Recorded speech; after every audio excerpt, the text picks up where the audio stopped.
সদ্য গ্রাজুয়েশন শেষ করা ছেলে তার বাবার কাছে প্রশ্ন করলেন, বাবা, আমাদের জীবনের মানে কি? বাবা তখন ছেলের হাতে একটি পাথর ধরিয়ে দিয়ে বললেন, এটা খুবই মূল্যবান পাথর, আর এটা নিয়ে তুমি বাজারে গিয়ে দেখো এর মূল্য হিসেবে তুমি কি পাও।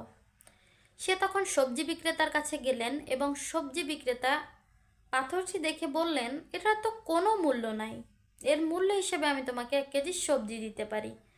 ছেলেটি তখন খুবই হতাশাগ্রস্ত হয়ে এসে তার বাবার কাছে বললেন, পাথরের বিনিময়ে সে আমাকে 1 কেজি সবজি দিতে চায়।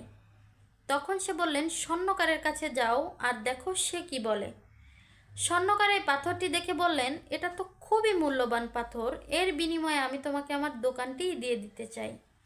ছেলেটি তখন হাসতে হাসতে তার বাবার কাছে এসে বললেন, স্বর্ণকার এই পাথরের বিনিময়ে তার পুরো দোকানটিই আমাকে দিয়ে দিতে চাই। তখন সে বললেন, এখন বোঝো তোমার জীবনের মূল্য। তুমি সেখানে যেও না যেখানে তোমার মূল্য নাই, তুমি সেখানেই যাও যে তোমার মূল্য বুঝবে। পৃথিবীর সব মানুষই যে তোমাকে একরকম মূল্য দিবে তার কোনো মানে নেই। তোমাকেই খুঁজে বের করতে হবে তোমার জীবনের মূল্য কী। তুমি সবজি বিক্রেতার কাছে গেলে একরকম মূল্য পাবে, তুমি স্বর্ণকারের কাছে গেলে একরকম মূল্য পাবে, তুমি বাজারে গেলে একরকম মূল্য পাবে। এখন তোমার জীবনের ডিসিশন তোমারই নিতে হবে, তোমারই বুঝতে হবে আসলে তোমার মূল্যটা কোথায়।